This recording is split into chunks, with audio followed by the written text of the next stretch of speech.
vamos dar início à nossa maravilhosa aula sobre reino vegetal. Vem comigo no slide. Então vamos lá. Vamos iniciar com o reino vegetal, características gerais e evolutivas, tá? Características gerais e evolutivas, depois a gente parte para os grupos. Então, primeiramente, características básicas do reino vegetal, né? São seres eucariontes, ou seja, suas células têm lá organelas membranosas e um núcleo individualizado. São organismos pluricelulares, então não existem plantas unicelulares. Possuem nutrição fotoautotrófica. Vem aqui para mim. Então, essas três primeiras características são básicas, né, sobre o reino vegetal e vão dizer para a gente, então, que todos os vegetais serão eucariontes, pluricelulares e fotoautotróficos, ou seja, realizam fotossíntese, processo lá bioquímico para a produção do seu próprio alimento, das suas próprias moléculas orgânicas, tá? Até aí, pessoal, a gente tem essas características sendo semelhantes com algas pluricelulares, né? Então, algas pluricelulares são, obviamente, pluricelulares, são eucariontes e realizam fotossíntese. Então, até aí, essas características não são capazes de diferenciar o reino vegetal de outros organismos. Mas volta aqui no slide. As plantas vão apresentar também parede celular de celulose, assim como as algas, né? Grandes vacúolos e plastos. Pessoal, plastos são aqui uma classe de organelas, né? Onde a gente vai incluir, por exemplo, os cloroplastos, né? E também os amiloplastos, né? Como exemplos aqui. Vem aqui para mim. Então, os cloroplastos são, obviamente, aí os mais famosos, por serem responsáveis pela fotossíntese, né? Mas os amiloplastos também são bastante importantes nas plantas, pois eles fazem reserva de amido. Lembrando que o amido vai ser lá a principal molécula de reserva energética dos vegetais. Tranquilo? Beleza. Volta aqui no slide, então.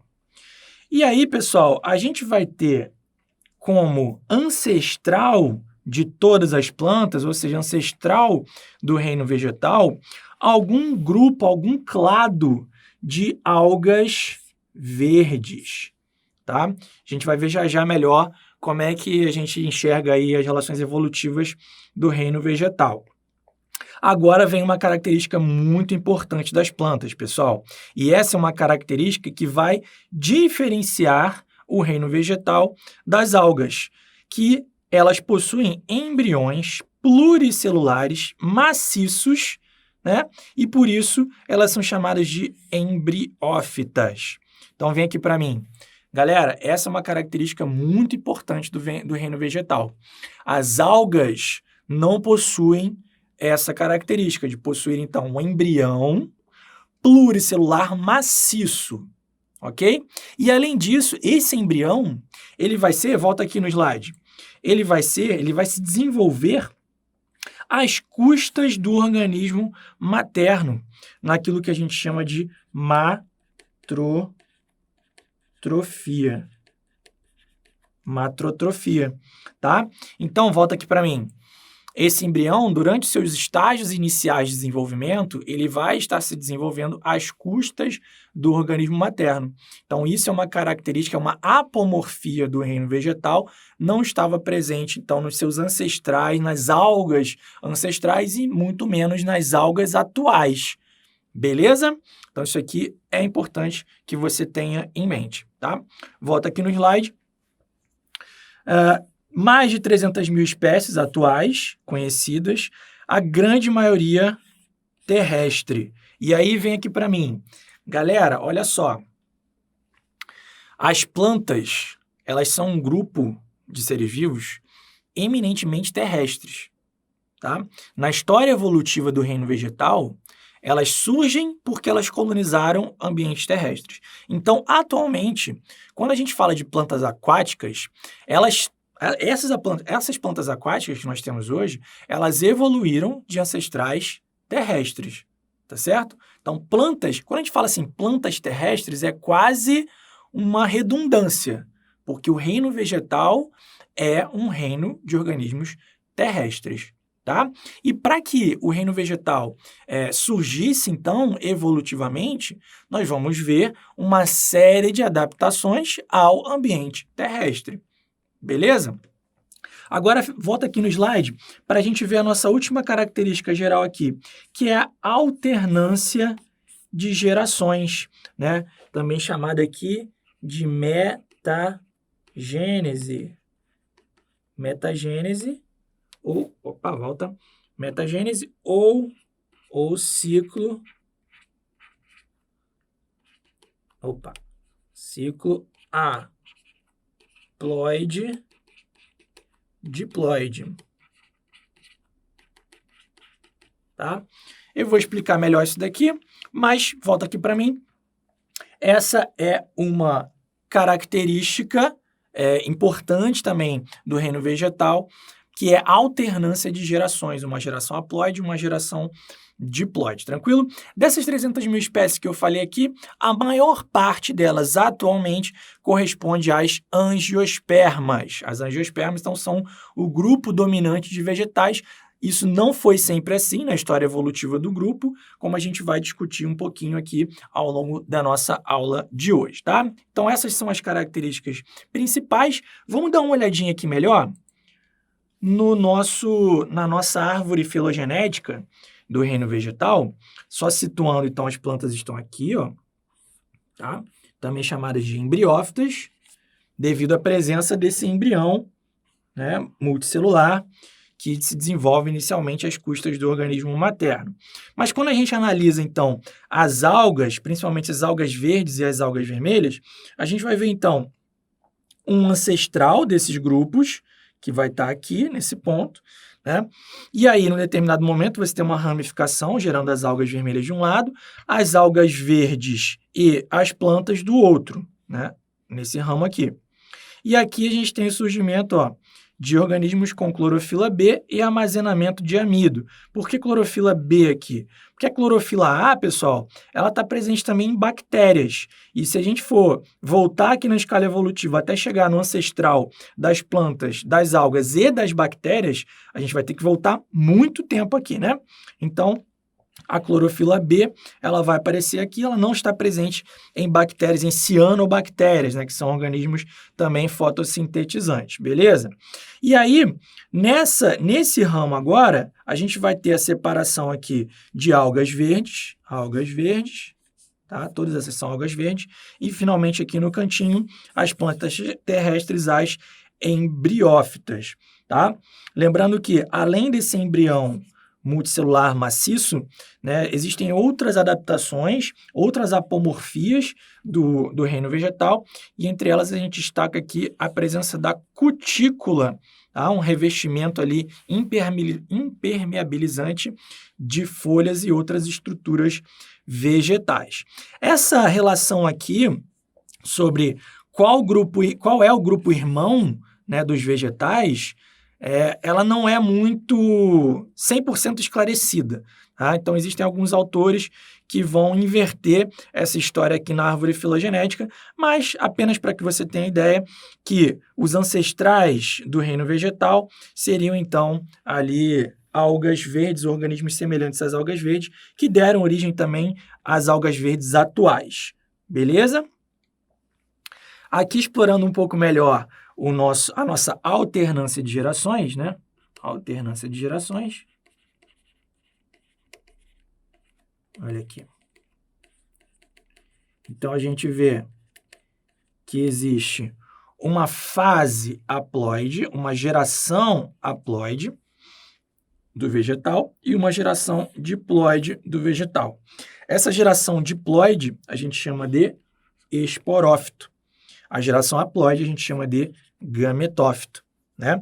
Os esporófitos, como o nome já indica, formarão esporos.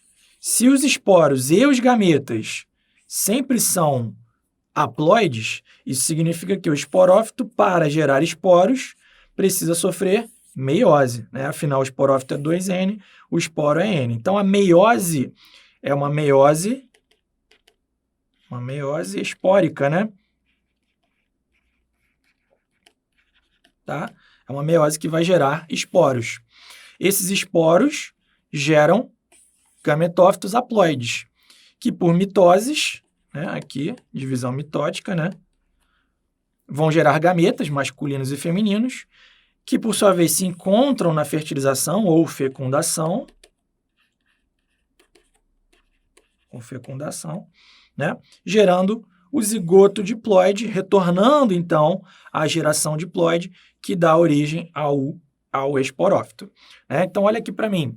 Pessoal, esse ciclo é um ciclo genérico de alternância de gerações que vai servir para todas as nossas plantas, para todos os grupos de plantas que nós vamos falar aqui hoje. É claro que dentro de cada grupo nós vamos ter diferenças, né, entre estruturas, na predominância das fases. A gente vai ver que existe uma tendência evolutiva à predominância da fase diploide do ciclo de vida dos vegetais, né?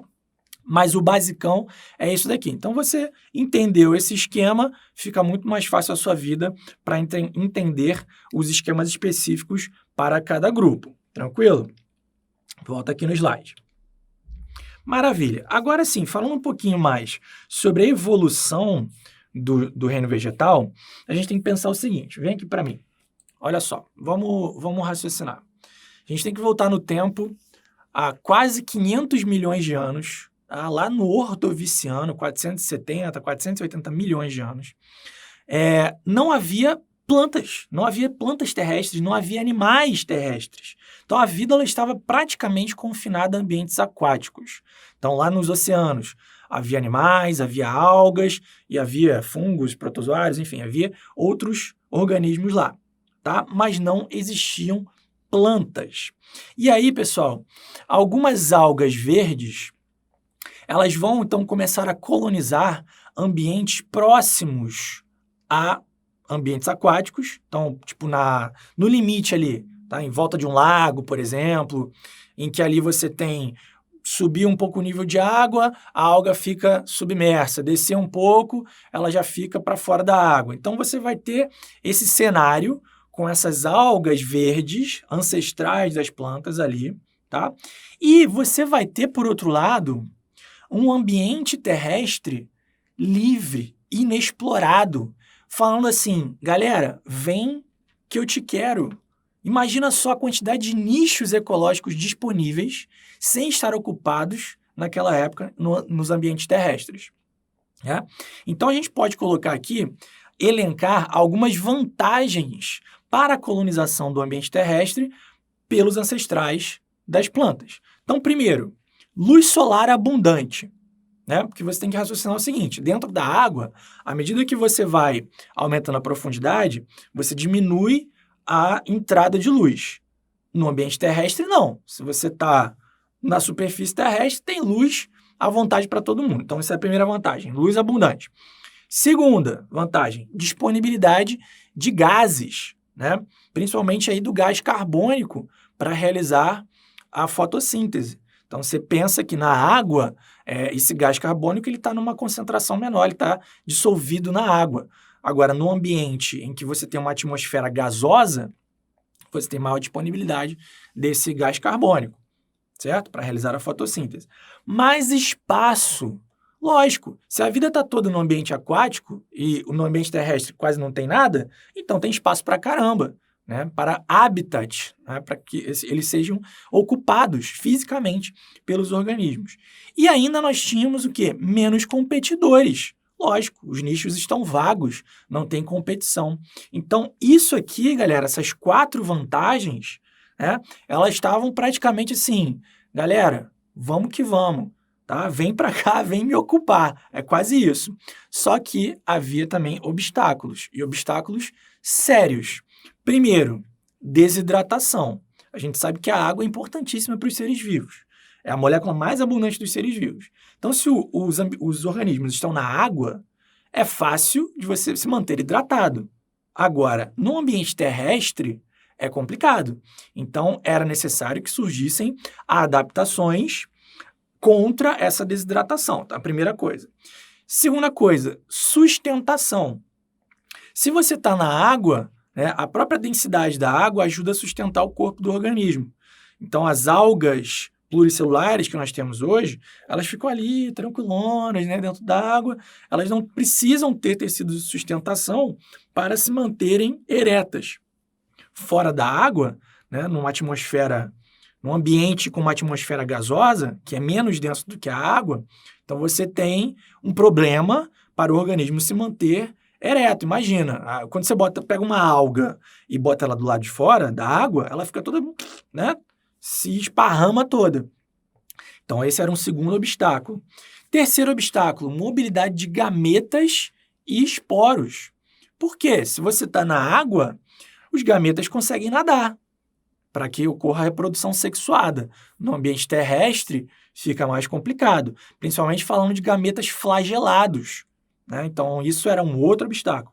E ainda a distribuição de nutrientes, porque no ambiente aquático, você raciocina com nutrientes espalhados a toda a volta do organismo. Então, é fácil de você absorver, por difusão, nutrientes da água que circunda o organismo. Já em ambientes terrestres, não, porque os nutrientes estarão apenas no solo, né? E aí, como é que eu faço para esses nutrientes que estão sendo absorvidos lá, junto ao solo, chegarem nas partes mais altas de um organismo, no caso de uma planta, né? Então, esse era um outro obstáculo. E aí a gente vai perceber que as plantas conseguiram, de uma forma sensacional, desenvolver adaptações para vencerem esses obstáculos e colonizarem os ambientes terrestres. Algumas dessas adaptações não vão aparecer de cara nos primeiros grupos de vegetais, mas sim ao longo da evolução das próprias plantas. Beleza? Então, dá uma olhadinha aqui no slide. Esse quadrinho, ele resume isso que eu falei, né? As vantagens e obstáculos do ambiente terrestre, tá? Lá no Ordoviciano, então, para a colonização desse ambiente pelos ancestrais dos vegetais. Esses ancestrais, então, conseguiram, através da seleção natural, né, através de mutações, recombinações selecionadas pela seleção natural, conseguiram, então, sofrer adaptações muito aí em resposta a esses obstáculos que a gente colocou aqui no quadro anterior. Que adaptações são essas? Então, contra a desidratação, o surgimento de revestimentos impermeáveis. E a gente destaca aqui, ó, a cutícula. Então, olha aqui para mim. A cutícula, pessoal, é uma apomorfia do reino vegetal. Ela é um revestimento impermeável, então, de folhas, caules, que vai conseguir manter essa água, né, ou a maior parte da água, no interior do organismo, impedindo, então, essa desidratação e a consequente morte, né, desses organismos. Então, a cutícula é muito importante. Volta aqui no slide. Além disso, a presença de cascas, né? E tanto a cutícula quanto as cascas, né, impregnadas aí com ceras e óleos que fornecem uma impermeabilização, né? Então, impermeabilização, tá? Segundo aqui, adaptação, tecidos rígidos para a sustentação. Então, volta aqui para mim. Se a gente está falando que um obstáculo era a sustentação do corpo da planta, o surgimento desses tecidos rígidos vai propiciar, então, que ela mantenha a sua postura ereta. Os ancestrais das plantas mantenham a sua postura ereta, né? Isso é uma das coisas que não surge logo de cara, né? Mas que, quando surge, vai conferir grande vantagem evolutiva. Por exemplo, com o surgimento do xilema, né, que é um dos vasos condutores de seiva, e que as suas células são impregnadas com uma substância chamada lignina. Essa lignina é capaz de fornecer sustentação ao corpo do vegetal. E a gente sabe que o xilema vai surgir evolutivamente nas pteridófitas, né? São as plantas aí com vasos condutores de seiva, né? Tanto as pteridófitas quanto as gimnospermas e as angiospermas. As briófitas não têm essa sustentação dada pelos vasos condutores, né? E isso vai, então, influenciar diretamente no tamanho dessas plantas, que de pteridófitas para frente serão muito maiores do que as briófitas, muito em virtude dessa capacidade de sustentação corporal dada pelo próprio xilema, que além dessa função, tem também a função de aumentar a eficiência do transporte de substâncias, né, os vasos condutores de seiva. Então, a gente tem aqui também no slide, olha aqui, ó, tecidos especializados na absorção e condução de nutrientes. Isso também é uma tendência importante que vai fazer com que a gente tenha plantas de maior tamanho, maior diversidade de ambientes, beleza? Aqui a gente pode citar na absorção, né, a raiz, ok? E aqui os vasos condutores de seiva. Vou escrever tudo aqui. Tá? E a outra aqui, que faltou de eu falar, é a reprodução sexuada independente da água do meio externo. Então, vem aqui para mim. Pessoal, isso também é muito importante, porque, como eu falei, com gametas flagelados, gametas móveis em ambientes aquáticos, eu crio uma dependência da água para que ocorra a fecundação. Então, ao longo da evolução dos vegetais, foram surgindo adaptações para que eles ficassem gradativamente mais independentes da água do meio externo. Então, hoje você pode ter planta no meio do deserto, né, a umidade baixíssima, e essa planta vai conseguir se reproduzir mesmo sem a água para a mobilidade lá dos seus gametas, tá? Mas isso também vai aparecendo ao longo da evolução das plantas, como a gente vai ver, as briófitas e também as pteridófitas ainda são muito dependentes da água do meio externo para a sua reprodução sexuada, tá bom? Então, em relação à evolução das plantas, a gente consegue ver, né, que essa conquista do ambiente terrestre, ela é muito importante justamente por conta dessas adaptações que acabam definindo as características dos grupos de vegetais. E então a gente chega nesses grupos e aí dá uma olhadinha aqui nesse quadrinho que mostra, então, aqueles 4 grupos famosos, né, de plantas que nós temos aqui, ó, briófitas, pteridófitas, gimnospermas e angiospermas. São os 4 grupos que normalmente a gente didaticamente aprende, né? Mas quando a gente vai falar de taxonomia, a gente vai ver que, na verdade, são 10 filos. 10 filos, né? As briófitas vão se dividir em 3 filos. O filo briófita mesmo, que corresponde aos musgos, o filo hepatófita, que corresponde às hepáticas, e o filo anthocerófita, que corresponde aos antóceros, né? As pteridófitas, por sua vez, apresentarão 2 filos, o filo pteridófita, que corresponde às samambaias e avencas, e o filo licopodiófita, que corresponde aos licopódios. As gimnospermas possuem 4 filos, coniferófita, cicadófita, ginkófita e guinetófita, tá? Sendo aqui as mais representativas as coníferas, né? O pinheiro, a araucária. E as angiospermas dividem-se somente em um filo. Agora, importante aqui, volta para mim. Talvez você, que seja aí mais da antiga, né? Não necessariamente muito da antiga, porque eu também, quando aprendi classificação de plantas, eu aprendi como divisão e não como filo. Pois é, o Código de Nomenclatura Botânica, ele já se igualou ao Código de Nomenclatura Zoológica, então a categoria taxonômica anteriormente chamada de divisão, atualmente ela é chamada de filo. Ela já correspondia ao filo nos animais, mas hoje ela é chamada mesmo de filo, tá bom? Então, são esses 10 filos que nós temos no reino vegetal. E aí, volta aqui no slide, porque de cara a gente já consegue ver algumas características que são importantíssimas para diferenciar os grupos, que a gente tem aqui, ó. Primeiramente, as briófitas são avasculares, ou seja, não possuem vasos condutores de seiva, e as demais, né? Pteridófitas, gimnospermas e angiospermas são vasculares, formando aqui um grupo que nós chamamos de traqueófitas, beleza? Além disso, em relação às sementes, briófitas e pteridófitas não possuem sementes, enquanto gimnospermas e angiospermas possuem sementes. Outra coisa, volta aqui para mim, outra coisa que antigamente o pessoal falava, até em cursos universitários, né? Vamos estudar aqui os vegetais inferiores e os vegetais superiores. Isso aí também morreu, pessoal.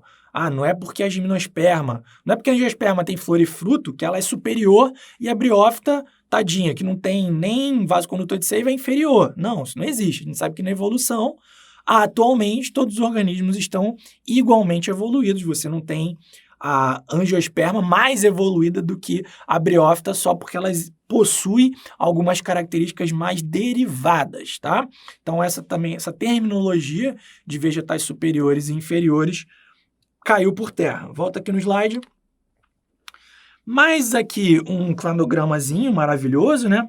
A filogenia dos grupos das plantas. Então, a gente tem aqui, ó, as briófitas, as pteridófitas, as gimnospermas e as angiospermas. Então, como eu falei, né, as briófitas sendo avasculares, as pteridófitas vasculares sem semente e as gimnospermas e angiospermas plantas com semente. E a gente consegue ver aqui as relações evolutivas, né, entre elas, e a gente percebe, inclusive, que pteridófitas não formam um grupo monofilético. Veja só, né? Você tem esses dois ramos aqui.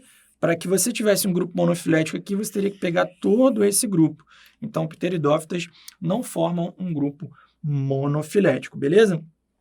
Por isso que, taxonomicamente falando, é melhor usar os filos. Mas, didaticamente, a gente continua utilizando pteridófitas.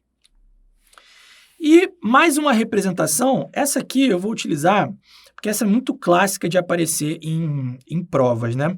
Então, a gente tem o grupo externo às plantas, que é o grupo das algas, né?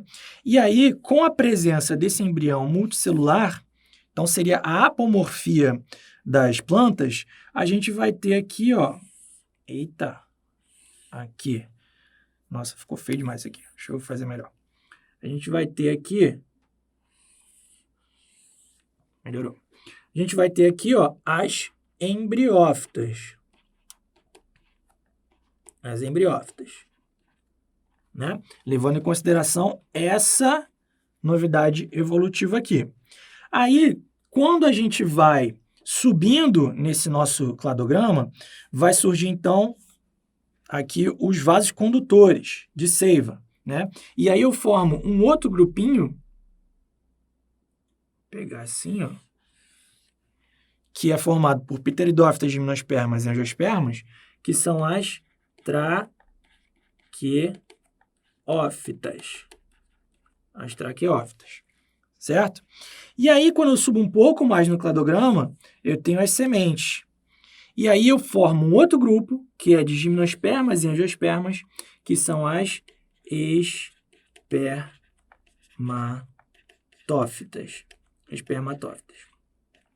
Aí você que, assim como eu, né, já saiu da faculdade há algum tempo, você vai se lembrar do seguinte: mas é aquela história de criptógamas e fanerógamas. A gente não utiliza mais essa nomenclatura? Pois é, a gente não utiliza, tá? As fanerógamas a gente usava para juntar gimnospermas e angiospermas, eram as fanerógamas.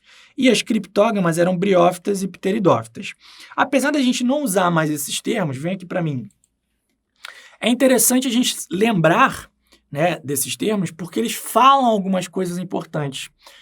Quando eu falo de criptógama, cripto é escondido. Então, briófitas e pteridófitas vão ter as suas estruturas reprodutivas pouco evidentes. Elas vão estar escondidas. Enquanto que as fanerógamas, faneros, é visível. Lembra lá de fanerozoico, um fanerozoico? O que significa fanerozoico? Que é a vida bem visível. A gente sabe que dentro da história evolutiva, a partir do Fanerozoico, né, a partir lá do Cambriano, a gente tem uma explosão de formas de vida no registro fóssil. Então, por isso, esse éon ficou chamado Fanerozoico. É a mesma coisa com as fanerógamas. Fanero, visível, o gama de estrutura reprodutiva.